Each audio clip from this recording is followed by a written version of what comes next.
can you speak to the unique elements of the various schools of that Soviet Marxism? So we got Leninism, Trotskyism, Stalinism, maybe even let's expand out to Maoism. So maybe I could speak to sort of Leninism, and then please tell me if I'm saying dumb things. Yeah. There's I think for Lenin, there was an idea that there could be a small sort of vanguard party, like a small controlling entity that's like wise and is able to do the central planning decisions.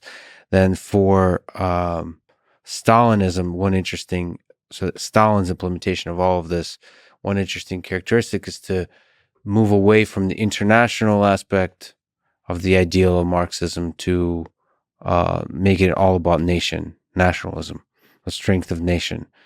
And then, so Maoism it's different in that it's focused on agriculture, on rural. And then Trotskyism, I don't know except that it's anti-Stalin. Right. I mean, I don't even know if there's unique sort of philosophical elements there. Anyway, can you maybe from those or something else speak to different unique elements that are interesting to think about implementation of Marxism in the real world? Probably the best way to get into this is to describe something that happened in Marxism that then shapes the answer to your question. In the early days of Marx's writings, and his life spans the 19th century. He's born in 1818, dies in 1883. So literally, he lives the 19th century.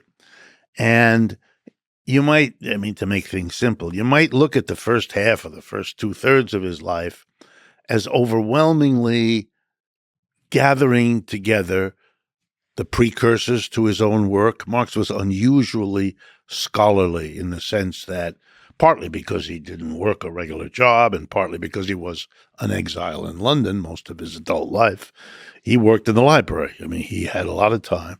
He got subsidized a little bit by Engels, whose family were manufacturers. And you might say the first half to 2/3 of his life are about the critique of capitalism. And that was what, in a broad sense, the audience for his work, Western Europe, more or less, was interested in. That's what they wanted. And he gave that to them. He wasn't the only one, but he was very, very effective at it.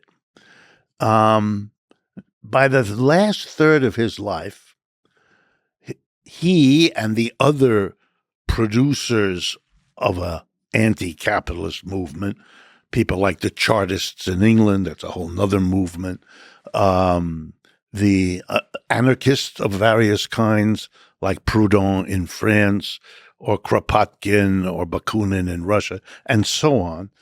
You pull all these together, and there was a shift in what the audience, let's call it a mixture of militant working class people on the one hand and critical or radical intelligentsia on the other, they now wanted a different question.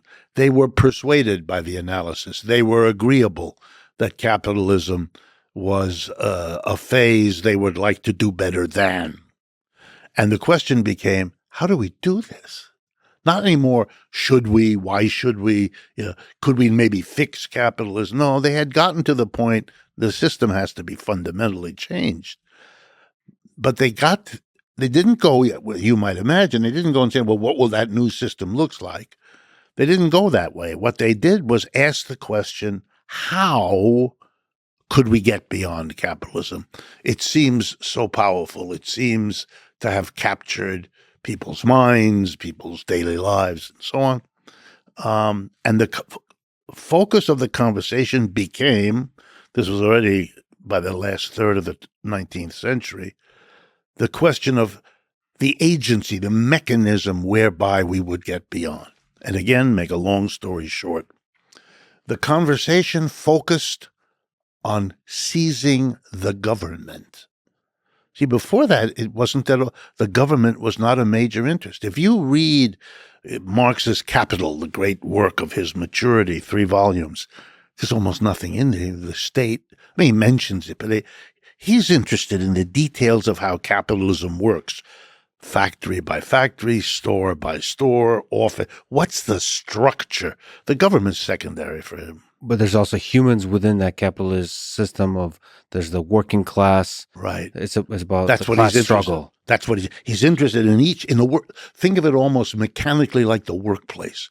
In the workplace, there are some people who do this and other people who do that, and they accept this division of authority, and they accept this division of what's going on here, particularly because he believed that the core economic objective of capitalism was to maximize something called profit, which his analysis located right there in the workings of the enterprise. Not in the government was not the key factor here. And he was looking at ideas of value.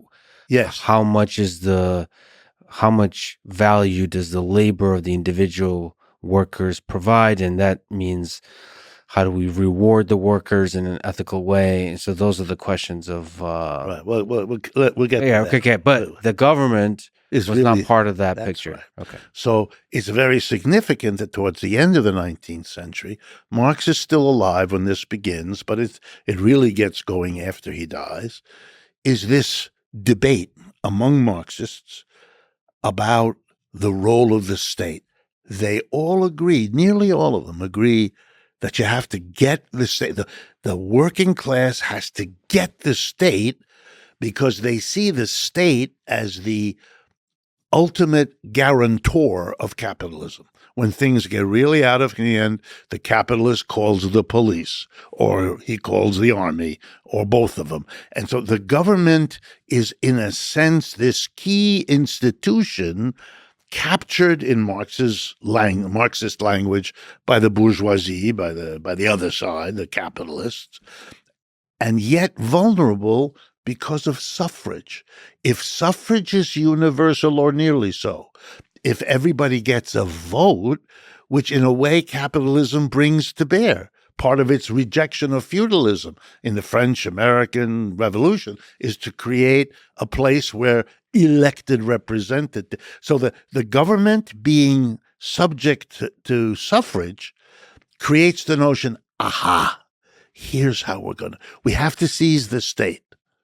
And then that gets agreed upon, but there's a big split as to how to do it. One side says you go with the election. You mobilize the voter. That gets to be called reformism within Marxism. And the other side is revolution. Don't do that. This system, if I may quote Bernie again, is rigged. You can't get there. They've long ago learned how to manipulate parliaments. They buy the politicians and all that. And therefore, revolution is going to be the way to do it. Revolution gets a very big boost because the Russians, they did it that way.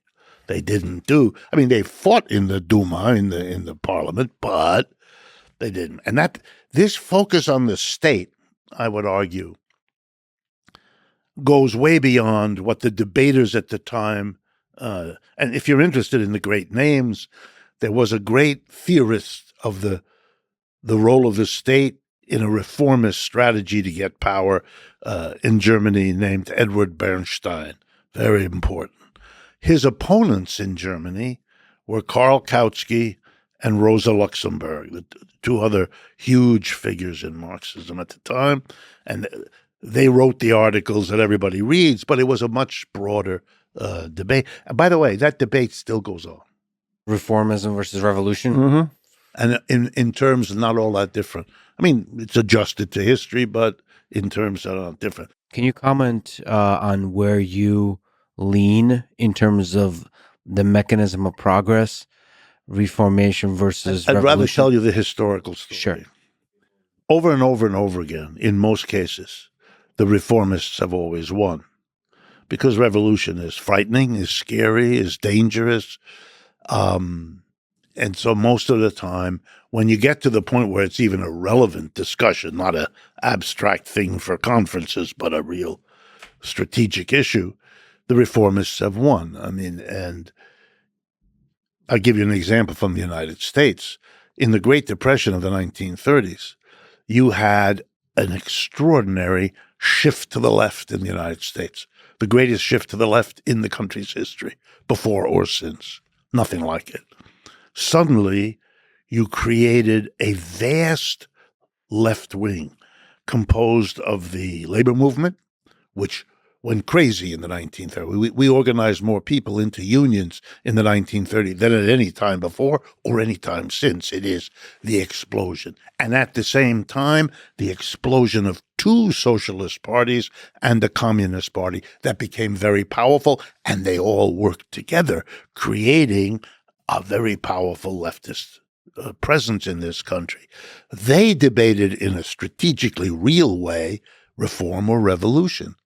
The reformers were the union people, by and large, and the communists were the revolutionaries, by and large, because they were affiliated with the Communist International, with Russia and all of that. And in between, you might say, the two socialist parties, one that was Trotskyist in inspiration, and the other one more moderate Western European kind of socialism. And they had this intense debate. And they ended up, the reformists won that debate. There was no revolution in the 1930s here, but there was a reform that achieved unspeakably great successes, which is why it was as strong and remains as strong as it does, because it achieved in a few years in the 1930s, starting around 1932-3, Social Security in this country. We had never had that before. It's the same one we have now. Unemployment insurance never existed before, that you have till today. Minimum wage for the first time, still have that today. And a federal program of employment that hired 15 million people. I mean, these were unspeakable gifts, if you like, to the working class. So that's the 30s and the 40s. 30s, not much in the 40s anymore, but in the 30s. And here's the best part. It was paid for by taxes on corporations and the rich. So when people today say, well, you can tax the corporate, the joke is I have to teach American history to Americans because it has been erased from consciousness. We'll return to that, but first let's take a stroll back to the beginning of the 20th century with the Russians. Right, with the Russians. So their interpretation goes like this. Everybody was right. The state is crucial. We were right. We were the revolutionaries. We seized the state here in Russia. Now we have the state, and socialism is when the working class captures the state, either by reform or revolution, and then uses its power over the state to make the transition from capitalism to the better thing we're going toward. And again, make a long story short in the interest of time. What happens, which is not unusual in human history, is that the means becomes the end. In other words, Lenin, who's crystal clear before he doesn't live very long. He dies in 23, so he's only in power from 17 to 22. By that time, he has his brain trouble. And not 1923, by the way, not at age 23. Just yeah. People for listening. 1923. Yeah, he's only there for 4 or 5 years. He's very clear. He even says, and I've done work on that, I've published, so I know this stuff. He says in a famous speech, let's not fool ourselves. We have captured the state, but we don't have socialism. We have to create that. We have to move towards that. With Stalin, Lenin dies, and there's a fight between Stalin and Trotsky. Trotsky loses the fight. He's exiled. He goes to Mexico. Stalin is now alone in power and does all the things he's famous or infamous for. And by the end of the 20s, Stalin makes a decision. I mean, it's not that he makes it alone, but things have evolved in Russia so that they do the following. They declare that they are socialism. In other words, socialism becomes when you capture the state, not when the state capture has enabled you to do X, Y, Z other things. No. The state itself, once you have it, is socialism. So when a socialist captures the state, that's socialism. Exactly. And that's exactly right. And I feel like that's definitionally confusing. well, it shouldn't be, because I give you an example. Yeah. If you go to many parts of the United States today and you ask people, what's socialism? They'll tell you, they'll look you right in the face and they'll say, the post office. And when I first heard this as a young man, what? The post office.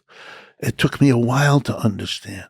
The post office, Amtrak, the Tennessee Valley, all the examples in the United States where the government runs something.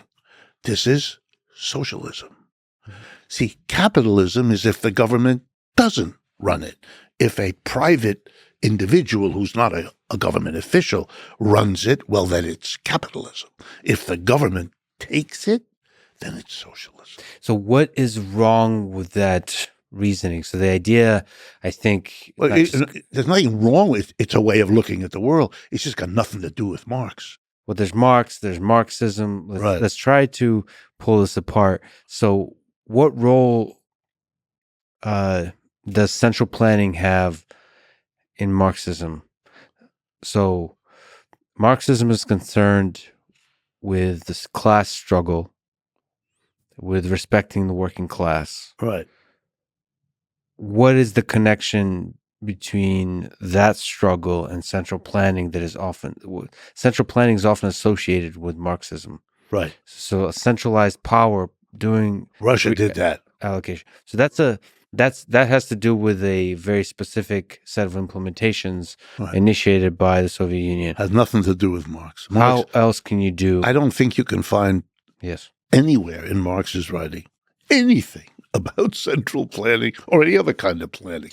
Again, fundamentally then, Marx's work, it has to do with factories, with workers, with the bourgeoisie, with the exploitation of the working class. Exactly.